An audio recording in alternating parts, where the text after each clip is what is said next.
Good afternoon, dear participants. You are welcome to the 17th webinar of the Sri Lanka Export Development Board. Today also we are having another timely topic, Japan GSP scheme, opportunities and prospects. As you all know, today the product and market diversification is another national priority concern when we talk about export development in Sri Lanka. And Japan is also, of course, one of potential export markets for Sri Lankan exporters. Japan GSP is another opportunity for Sri Lankan exporters to reach the Japanese markets. And also, it covers more than 3,000 products, including agriculture and industrial exports.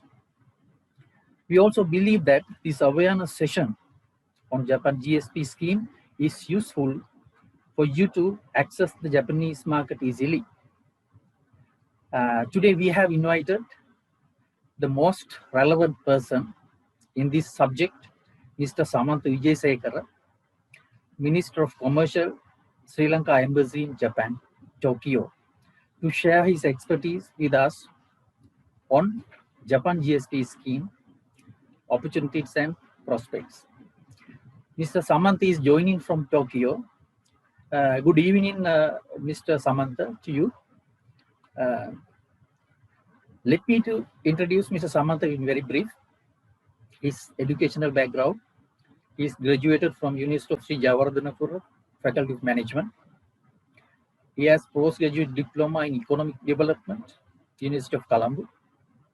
Master of Economics, University of Madras, India. And he has diploma in International Trade Policy, World Trade Organization, Geneva. Master in Trade Policy in Harvard Kennedy School in USA. And he has more than 20 years of experience in the international trade in the Department of Commerce and covering overseas missions.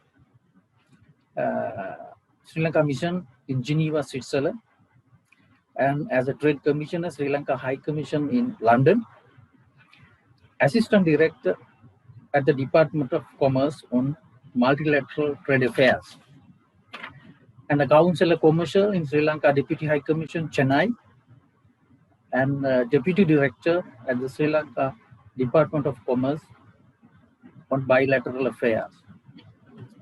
The participants, we are planning to have about 45 minutes presentation by Mr. Samantha, and then you can start your Q&A session after the presentation. You can use the Q&A icon in your Zoom window. You can type your questions and we will answer all relevant questions after this session. And Mr. Samantha, it is now over to you to start your presentation.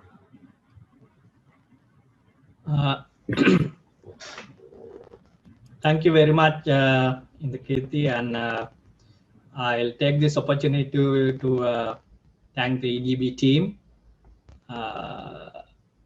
making a successful 17th webinar. And since lately we have observed Export Development Board has engaged many overseas mission. If I talk about the Japan, this is the fourth sort of a webinar we are jointly do with EDB. Frankly, it is very good initiative to connect Sri Lankan export community and the foreign missions, and it was a sort of a gap in previously, luckily or unluckily because of COVID, so things move in some positive direction as well. So there's seems that we are more closer than earlier for the most the important sector of our economy, export side. So thank you very much again for giving us this opportunity. and we're looking forward to similar events even in future. So let me share my presentation. Okay. This is as Indra initially mentioned. This everybody, not only Sri Lanka, maybe all over the world is going on a rough patch. So industries and companies, even individual people, is looking at least a slightest possibility of benefits that can accrue for their business to success. So we have to look at every corner and every aspect to see whether there's any opportunities for us to succeed. In that sense, the topic that I'm going to talk about today may not be a bigger stake, but there will some benefits who are really keen, particularly in the Japanese market. If they go a little deeper into the areas, they will find some benefit which they have never occurred to them. So let me help you to deep into this area and understand these concepts. Under this presentation, I know most of your audience must have aware of this topic, Japanese GSP scheme, and maybe there are some audience, they may not know exactly what is all about this GSP. When I refer to this Facebook advertisement of this seminar, I have seen some comments that what is this all about. So let me. It is unfair for the people who knows this subject very well, but for the fairness of the general audience, let me talk about this topic in 3 stages. Initially, for introduction of GSP, what is the concept and what is entail, and the second is the opportunities, really what you have to do to maximize the benefit giving out of this type of scheme. And the last section, let me explain you about some future prospect, what is holds for Japanese GSP in future. So this is my structure. So having said this, let me briefly tell you the historical background of all this concept, general system of preference. It's by its name, it's something related to preference. That means we make a preference for some people. So this very concept initiated under the UNTAD, I mean United Nations Conference on Trade and Development. It is in 1968. There was a background for this reason, because before 1968, the only instrument that governed the world trade was GATT, we call General Agreement of Tariff and Trade. So it is GATT agreement is open for contracting parties. It is agreement. So you have to be a contracting party to get benefit out of this agreement. So they spell out international trade rules, and they exchange concession, they give duty concession, and this is how the world trade operates since 1947 with GATT. But when it's come to the 60s, developing countries began to realize that the system under GATT, it's not work for their favor. Maybe they are marginalized and they are not getting the expected benefits, and they cannot promote export to developed countries.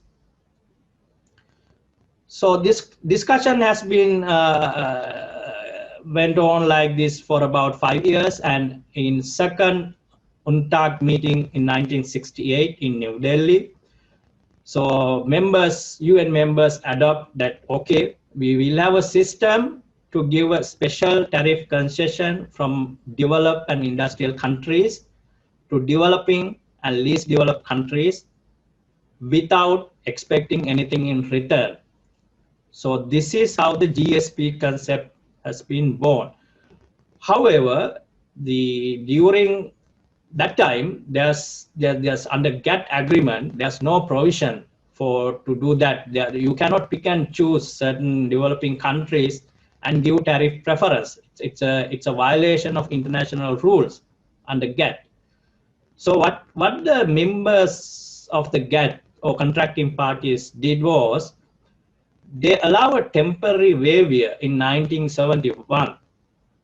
So their members or developed members to give certain special access or maybe concession for the developing countries for the exports to those countries.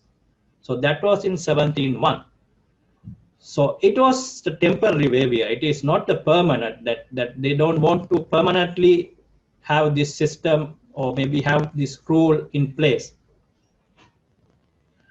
But 1979, so again, these GATT members agreed, and for the pressure of the developing countries, they make this generalized system of preference concept a legal rule of international trade.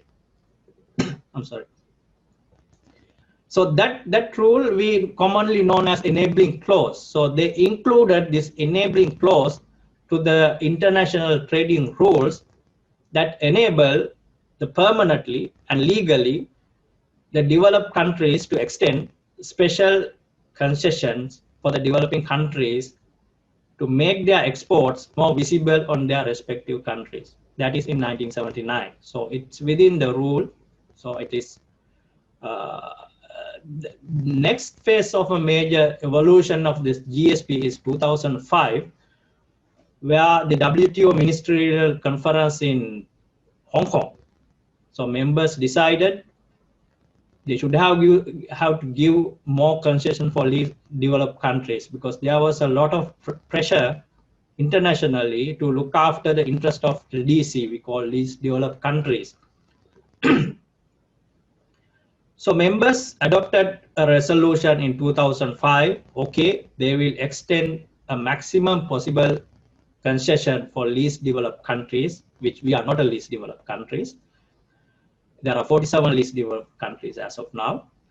So they will enjoy greater tariff benefits from developed countries. So they can they name this scheme as duty-free, quota-free access for the least developed countries.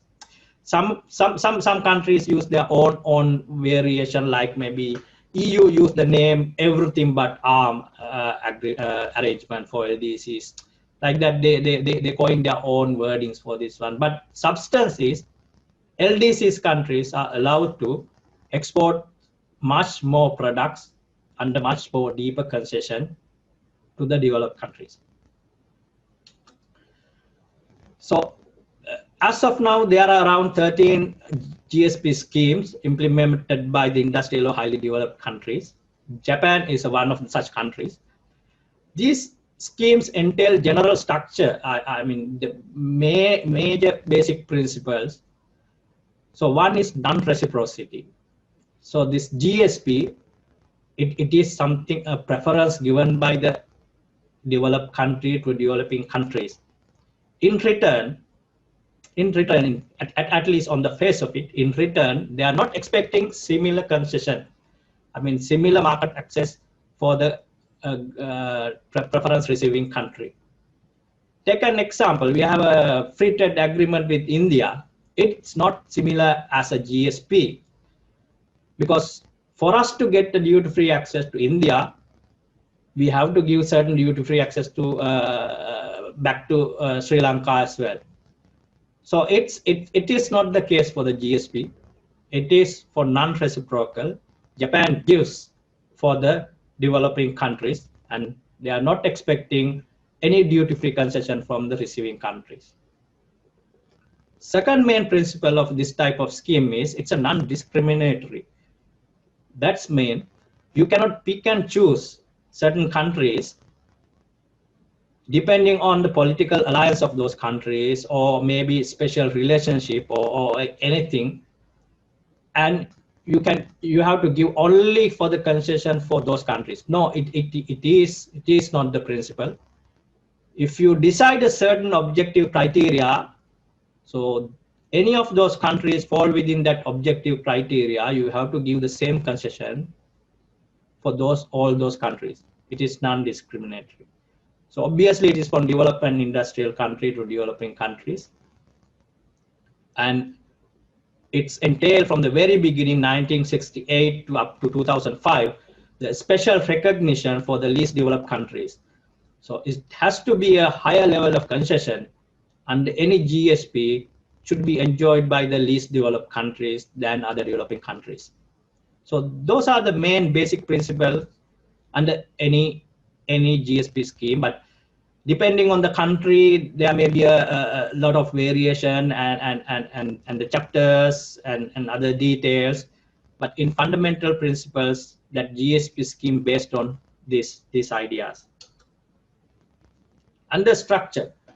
Again, the structure is the same for any countries. So there should be a number of list of beneficiaries, any GSP scheme. In that respect, in Japan, there are around 133 beneficiary countries, which Sri Lanka is included, and including 47 LDCs. And if you let alone the 47, it is around maybe 96 odd countries, developing countries eligible. And there should be a product coverage, which I will discuss a little later. And it should be spelled out how much you get, whether it's a zero tariff concession or whether it's a 50% of duty concessions, maybe 75% of duty concession.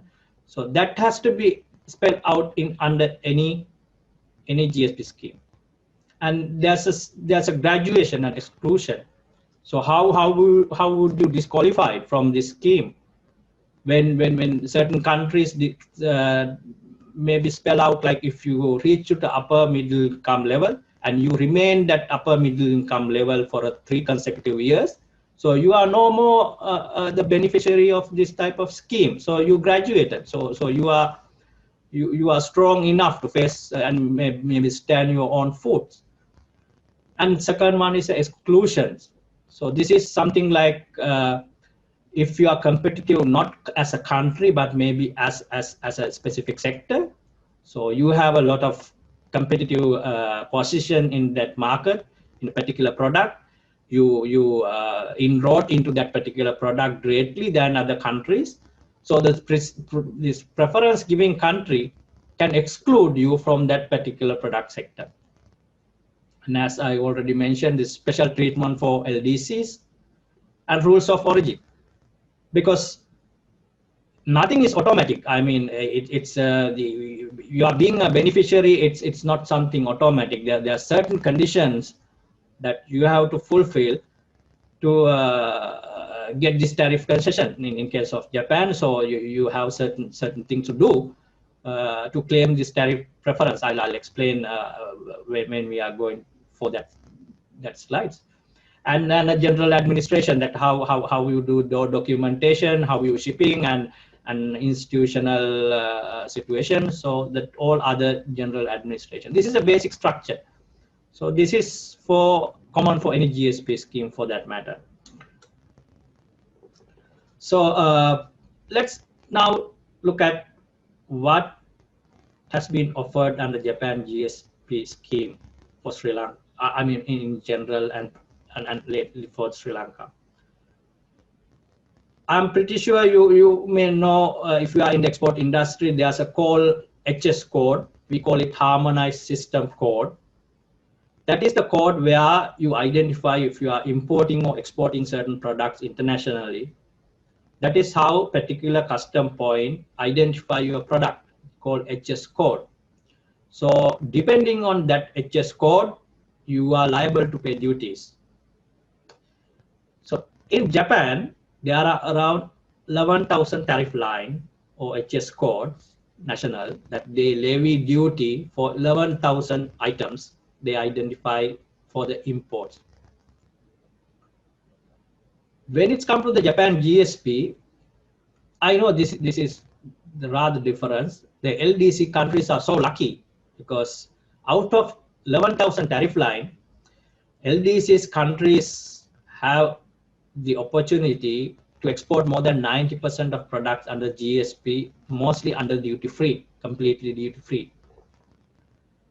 But the countries like Sri Lanka and other eligible 90-odd countries, That scheme covers only 30%. Out of 11,000 tariff line, only 30% covers.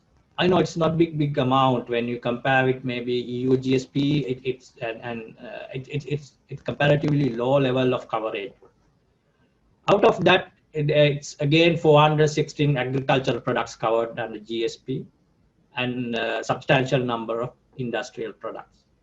So this is the situation. There's a quite difference between the concession given under LDCs and the countries like ours. So it's a life we have to accept, because it's a non-reciprocal. We are at the mercy of Japanese government, and we have to accept whatever they offer, not only for us but all other countries. So I want to take this slide to explain general tariff structure in Japan. Japan is a third world largest economy and more liberal import-export regime. In Japan, normal duty itself is not that much of high. Because if you see these figures where I highlighted these agricultural products, more than 50% duties is less than 5% as of now. It's obviously 35% is as of now, it's a duty free. So you don't want to rely on any GSP or anything if you export that type of product, because it's already duty free, or maybe less than 5%. You may think that it is not worthwhile engage in all those GSP processing and getting certificate is not worth to get this 5% of duties. Even industrial product, non-agricultural products, the situation is much deeper, because 82% of industrial products import duty to Japan is very low. It's a 5%. So you think that it's not worthwhile even exploring to get this 5%, 2%, 3% duty. Should I worry? But as I initially indicated, it's even the smaller benefit is worth at this point of time, because everybody looking at even 0.5% of benefits or as a percentages wise. So it's good to look at this information in detail, despite the fact that Japan has a very low level of duties. Let's see how this works. How you can utilize this concession effectively. So if you are an exporter, your idea is maximize your benefit and minimize your cost. So you can maximize this tax benefit if you find a product where there's a very high duty in Japan, and at the same time it should be covered under GSP, either zero duty, or maybe the partial, maybe 75% of a concession. You have to dig a little deeper, but it works. So you doing this exercise, you will get new ideas, what product you should develop, what product you should maybe produce for the Japanese market, get to this additional advantage. So let's look at one example for current GSP scheme.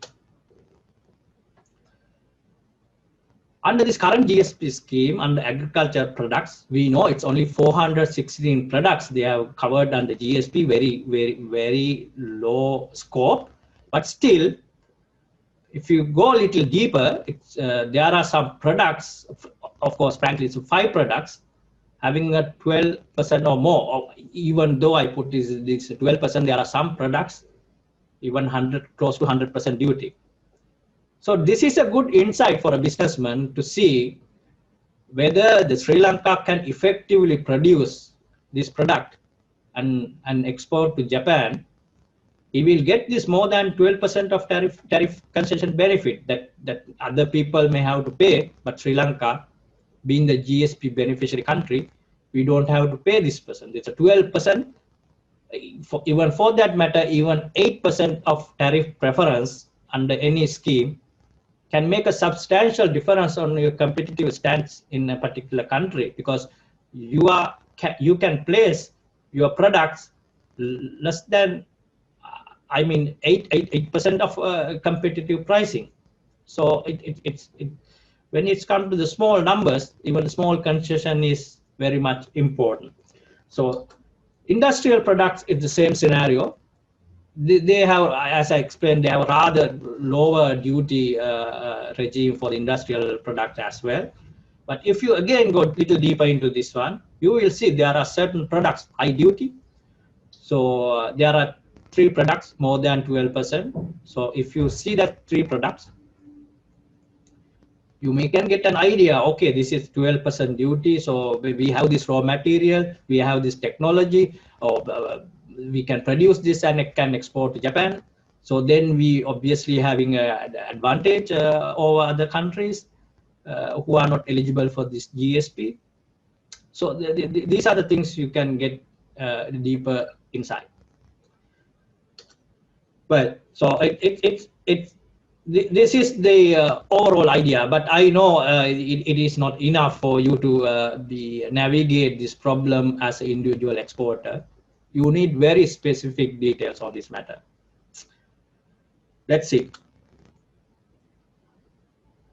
I recommend you to only 2 links. So there are 2 links.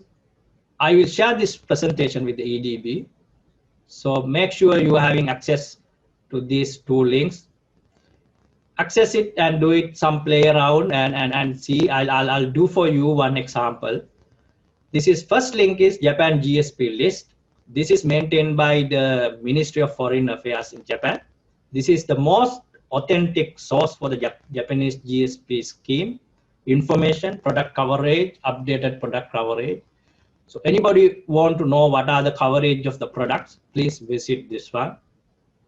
And if you are an exporter that you have a mind in certain products, and you want to know whether if I produce this product or if you export this product, what is the duty advantage of this GSP, whether I have any advantage of this one, then this Japan tariff guide would be the source for you. I will tell you how this is you can navigate this type of tariff guide. It is not complicated. Of course, for the exporters, current exporters, this is not a complicated thing. Only one technical side has to be addressed. That is, you have to have the specific product code. I explained this, the HS code, harmonized system code, in hand to navigate this Japan tariff guide. If you have that code, you will have the access to analyze all those benefits, whether it's a GSP covered, how much is the tariff preference, and how much is the applicable tariff. So what are the other countries eligible for this thing? So that is very much easier. So let's do an example. So my favorite one is coconut crude oil. So I know the HS code by heart. It's 151311. So let's go to this website and see how we locate this product and how we assess the GSP concession situation.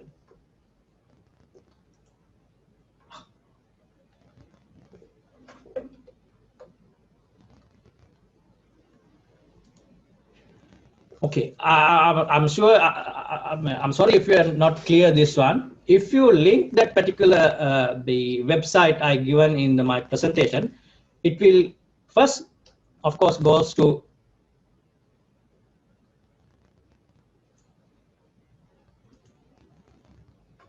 Japanese custom website, and you have to click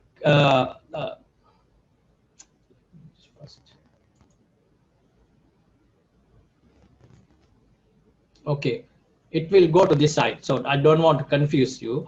So when you click this, the link I gave in the presentation, it will go to this one. So if you know the HS code exactly as I know about the crude coconut oil, 151311. So if you are exporter, I'm sure you also know by heart what is the product HS code. Go to particular chapter. This is chapter 15. It's comes under 15, animal or vegetable fats and oils. Click tariff rate. This is the table you have to navigate to get this information. So as I said, it's the coconut oil is 15, 13, 11.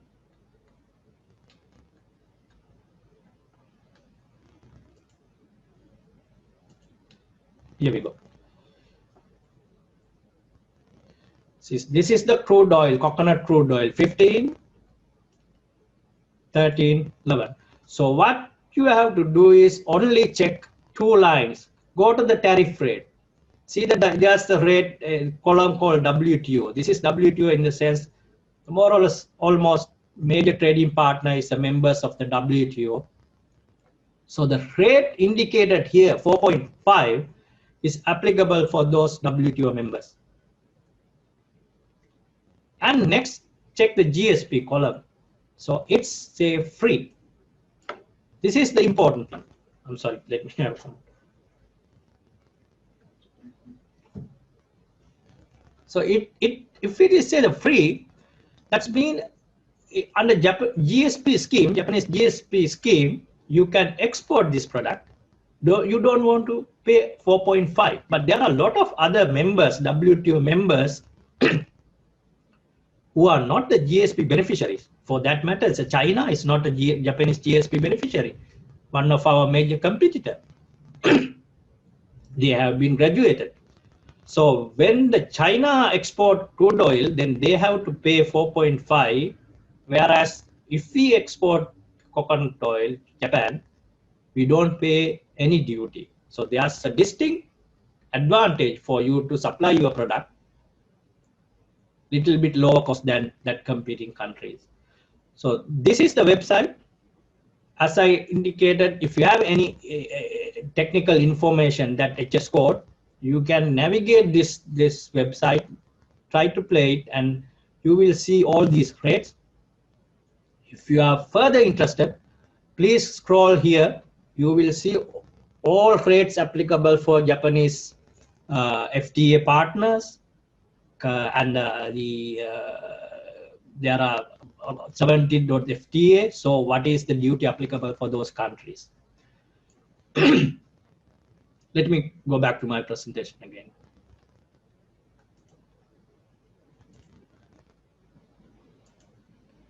So this is the website. So make sure that you copy and paste somewhere else, bookmark it. And whenever you have an idea, go to this website, check this one, and maybe put into your analysis. Now this is current situation. So the are we heavily benefited from extending GSP? It's yes or no. If you take Japan, our main exports is bulk tea, packaged tea, and apparel, vegetable preparation. So products are indicated in this slide. It's represent around 50% of our total export to Japan. That's around 125 million US dollars worth of products. But unfortunately, it's the Japanese GSP scheme does not cover, or maybe it's a very nominal concession is granted under GSP. Over virtually there's no concession at all. For an example, if you one of the main product is bulk tea, so Japanese applicable duty is 3%, and the duty under GSP is 2.5%. It's just a 0.5% duty preference. But if you talk about the millions, the 0.5 is substantially high value. So if you see the utilization rate, Sri Lanka utilizing this concession to the maximum possible. It's a under Japanese GSP scheme. For that bulk tea, the all exporters make sure to get this even 0.5%. That's why I'm telling. It's very important. It's not a percentage. It's to see, claim any benefits available to you. This is one of the technical part. Now you have a product that you know there's a substantial tariff benefit under GSP, but it is not automatic. You have to have a valid legal document with you to submit to the Japanese importer. That is called certificate of origin, or we call Form A. I don't want to discuss in detail these technical matters. There's experts sitting in Colombo from the Department of Commerce who will guide you through this obtaining this certificate of origin. So you have to give certain detail. They will have to do certain assessment, and they will issue this certificate. Then you have to send this certificate when you're sending your products to Japan. You have to accompany this certificate, and when importer gets your products, he will submit this to the Japanese customs. Then Japanese custom will waive off that particular duty if it is applicable under GSP. So it is not technical thing. If you talk to this department, they will explain, they will guide you, they will tell you whether your product covered or what you have to do to obtain the certificate. So they will explain those technicalities to you. So let me now move on to the prospect side. This duty concession is important. Yes, important, because I'll explain to you even 0.5% how Sri Lankan bulk tea exporters try to capitalize on that part. Well, I mean, most of the countries understand, particularly having a duty-free access to Japan is very much important. If you see, as of today, there are around 17 fully fledged FTAs has been enforced with Japan and rest of the countries. These countries are bigger countries, like sometimes the EU, Japan, and maybe with India. And at the same time, they're having FTA with countries like Mongolia, Peru, the small countries. The situation is not like GSP. Under this arrangement, you know, it's something that guaranteed. If you negotiate, you will get duty-free access for all of your products, but subject to that it is reciprocal, that you have to give some access to Japanese product as well. So will they make an impact for this FTA trade? Of course, they have made a huge impact in Japan. This in 2000 to 2009, there are so many FTAs have been entered by Japan with other countries. As a number-wise, 9 FTAs have been enforced from 2007 to 2009. If you see this graph, this is the normal, the red line is the low duty imports to Japan. See how the increasing trend. These comes under the FTAs between Japan and other countries. And other sad news for Sri Lanka, how the LDCs are doing. There are 47 LDCs who have access for duty-free, quota-free access to Japan market. As I explained at the very beginning, this 2005, these members agreed to give these LDCs a greater concession. So, except in 2008, this financial crisis time, since 2005, this LDC's export to Japan has been increasing trend. But this is other line is Sri Lanka. Even you cannot compare these two lines because these are the 47 countries accumulate, but this is Sri Lanka. But we didn't see much improvement or increase in trend as we see in this LDC trend. If you take the Bangladesh and Sri Lanka, the graph would be more or less same. But that is the sad part of the story. Bangladesh has established in Japan by making use of these LDC facilities is enormous. So they have the same trend, not the figures wise, same trend for their export performance. So do we have the options? So we have two options on the table. One is enter into FTA with Japan, which requires little bit of higher political stake and high stake and both side political decision. And especially we should be ready for the reciprocal thing, not non-reciprocal thing. But on the other hand, if you enter into FTA, there would be a guarantee that the export products, at least our main 90% of major export products will get duty-free access to Japan. But we have to do the same thing, because FTAs are reciprocal, because you give and take, not only take. So it's a quite difficult at this point, unless there's a high political will to enter into a FTA with Japan. So what is the remaining option? It would be the enhanced duty concession under GSP.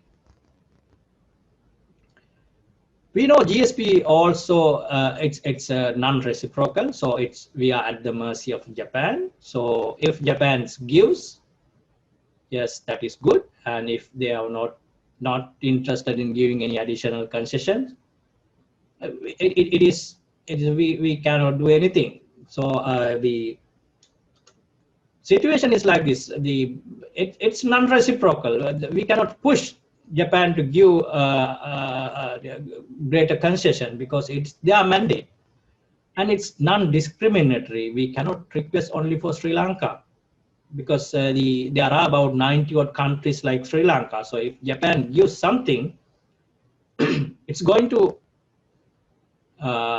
impact, or not necessarily impact, it's going to apply for all GSP 90 odd beneficiary countries. So it is completely a policy decision of Japanese government whether they are going to give that much of a concession for 90 odd countries to access their market. And the third one is special measures for the least developed countries. So they have to maintain this balance. They cannot give the concession as similar to the concession given to least developed countries, because it's a mandate from the very beginning, 1968, a special consideration for LDC against the normal developing countries like Sri Lanka.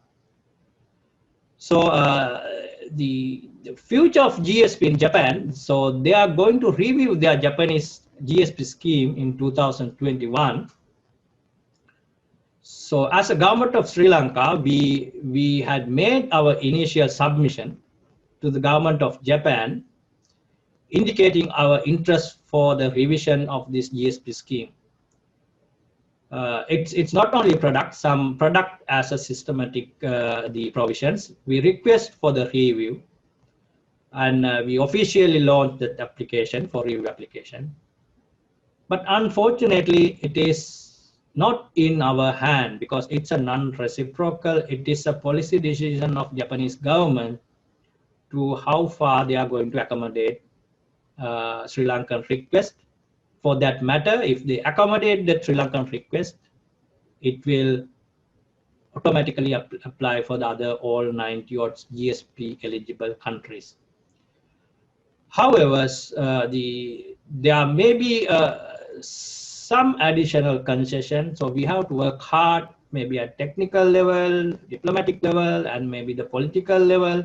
So if we make some lobbying at this level, there's an opportunity that we will get some more additional concessions than stipulated in this current GSP scheme. So it's the 40 minutes. So this is my brief submission on Japanese GSP scheme.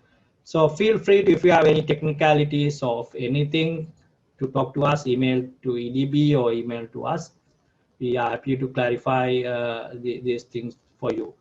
So thank you very much again for sitting in front of your screens for about 35-40 minutes. And I'll hand over to Indra. Thank you very much. So thank you very much. It's time to the Q&A session. And Samantha, we have received some questions from the participants, and we have answered on the spot few simple questions. But there are some questions we received, I think maybe the participants needs little elaboration. Say, if I am a small scale exporter to Japan, but not the manufacturer, can I claim GSP concessions? If so, yes, please just brief how it should be. Right. Okay, there's no need that you has to be the manufacturer of that particular product to claim the GSP benefit.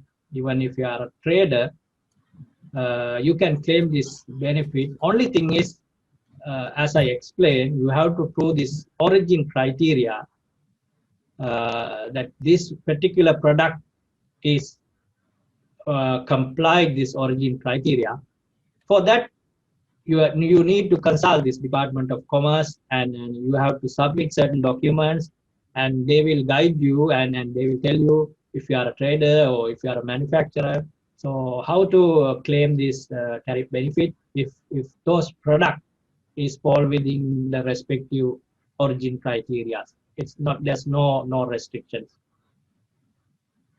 And there is one question I think EDB can answer. I think generally important to everybody how to get the buyers of for that particular HS codes.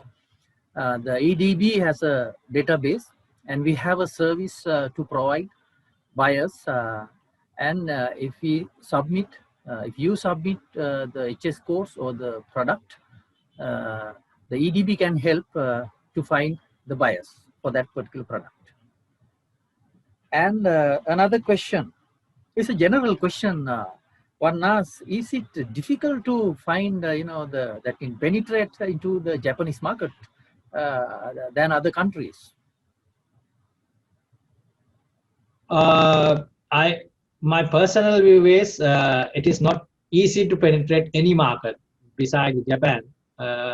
It is not an easy task. If you are an exporter, we have been talking to so many exporters in different countries. It is not easy. And if you take the Japan, maybe there's some few added layers, like maybe language barrier and cultural barrier. There are a few added layers, but there's nothing to discourage. At the same time, there are people who are well established and doing well in Japanese market in terms of export. Otherwise, we cannot maintain. I mean, Japan is our constant export partner. It's pouring around 10 place of export. So people are doing exports, but you need commitment and certain readiness, readiness for the certain market. For the particularly Japanese market, I think you have to have a little bit more readiness. Not that difficult, little bit more readiness in terms of making your approach and maybe communication side. If you improve that side, I think it's not easy, as say, for any other country, but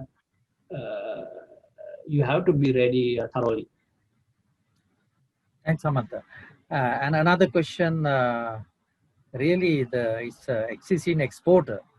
Say, I am an I exported to Japan, but so far my importer from Japan have not requested this GSP certificate. So why is there any specific reason? This is one of the reason is the good thing is having this type of seminars is make this awareness. I know there are even I came across same situation. They are not big importers, small quantity importers. When I ask whether when you're importing, you claim for the GSP certificate, he is quite puzzled that he said, why, what is this purpose?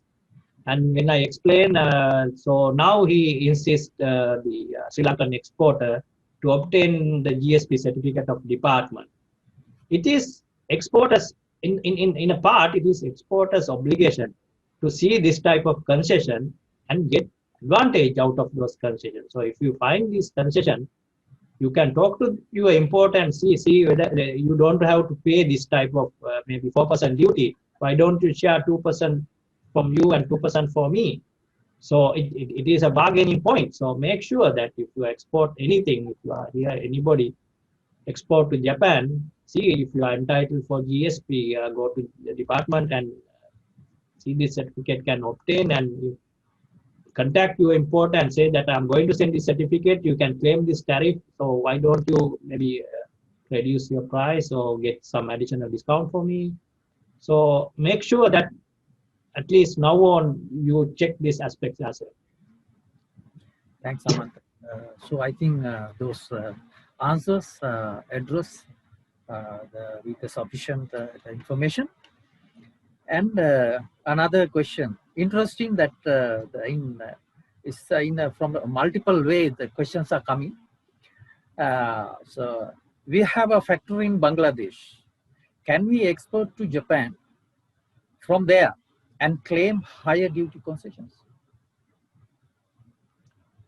I would say if you have right now the facilities in Bangladesh, or for that matter, any least developed countries, would be a blessing. I don't want to encourage the investment going out of those countries, but I know there are certain business models operating in that way, maybe in Ethiopia or maybe Kenya or maybe in Bangladesh. So you are perfectly entitled for claiming this benefit, which is much more higher than the concession granted for the normal GSP scheme.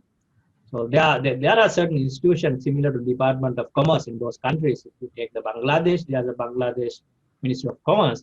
So they are the people who authorized to issue the certificate of origin. I'm quite sure whoever is invested in these countries must be making use of this facility. If you are not, please start to make use of this facility.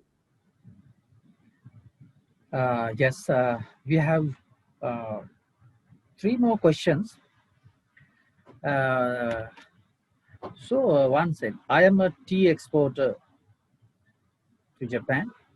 No much concessions under GSP. Can I survive long term with competition? I'm afraid I have to say tea export to Japan at very high stake and high risk zone we are operating. It's true, if you export to Japan, if it's a bulk export, as I already mentioned, it's only 0.5% duty, whereas 3% is the normal duty. And packaged tea, it's a 12% duty and no concession under GSP.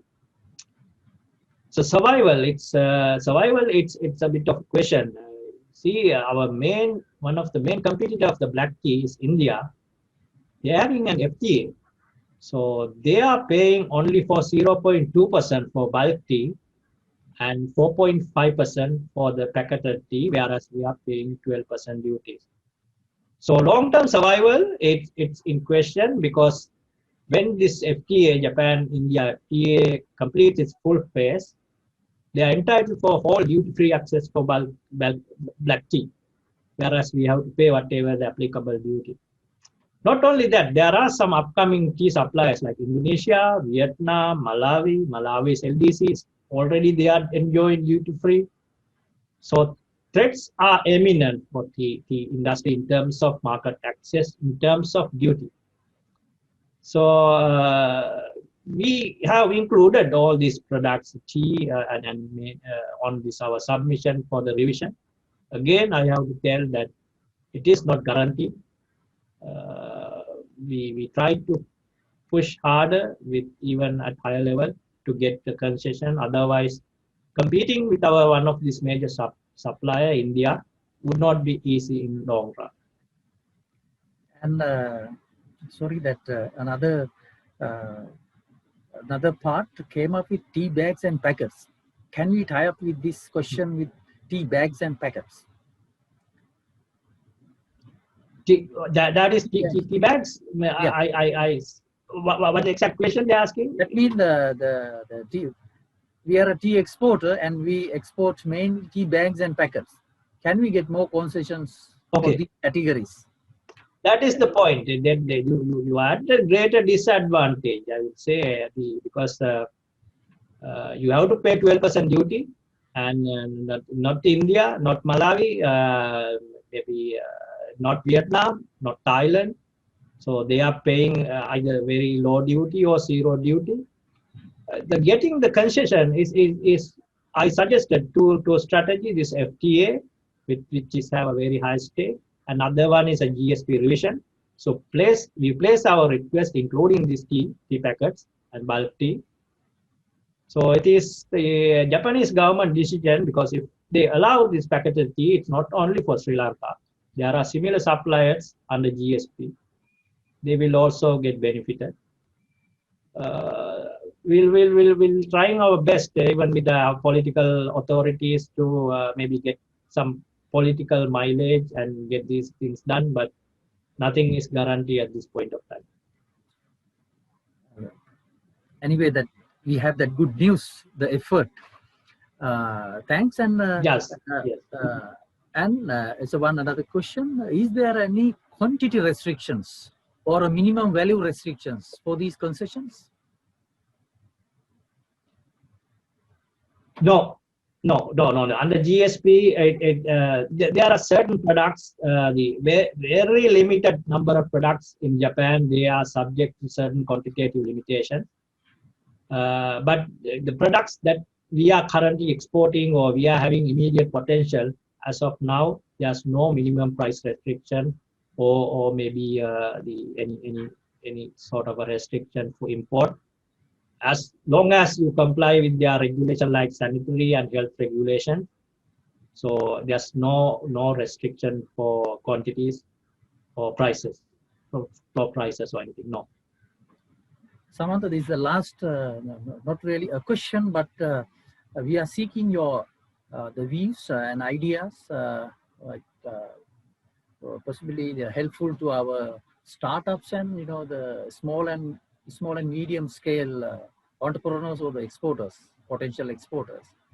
What is your advice, the startups and the small and medium scale potential entrepreneurs to become exporters, to reach the Japanese market? My best advice is, any smaller or medium-sized companies, they have to plug with EDB. I mean, they are not in a better shape to stand by their own in a foreign country. They need a lot of improvements. So in practice, I'm telling in this practice because we work with EDB and we successfully introduce very small companies to Japanese market. So they approach EDB and EDB approach us. We bring them to Japan and we groom them and we make them having some orders. So don't try to maybe approach individual basis. Go to EDB and talk to respective division, develop your promotional material. So we'll always in contact with those divisions in the EDB. So we can advise. So then gradually together you face this challenge. I don't think the small companies and even the mediums, it's very difficult for you to penetrate market like Japan by your own. Please join with EDB, get advice, and join with us. And this is one of the best way that you can penetrate Japanese market if you are a small exporter.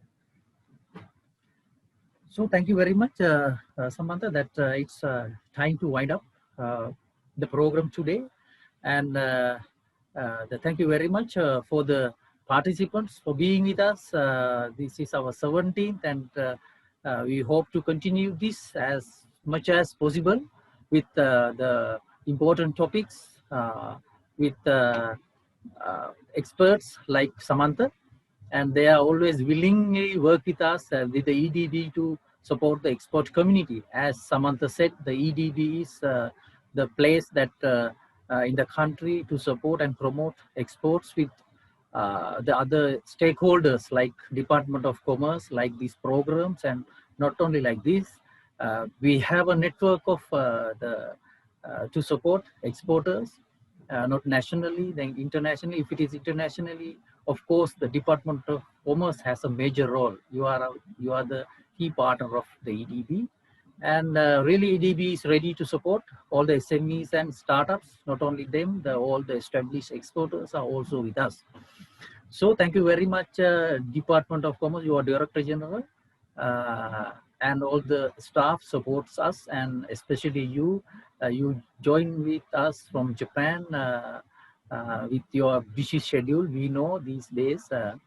And again, thank you very much all the participants, Thank you. and hoping you to meet the next week with again like this this kind of webinar with on important timely topic. So Samantha, again, thank you very much. We appreciate your support. Thank you. My pleasure. Thank you. And Anytime. yeah, thank you very much. So see you see you again in the same good program. Thank you. Have a nice evening. Thank you.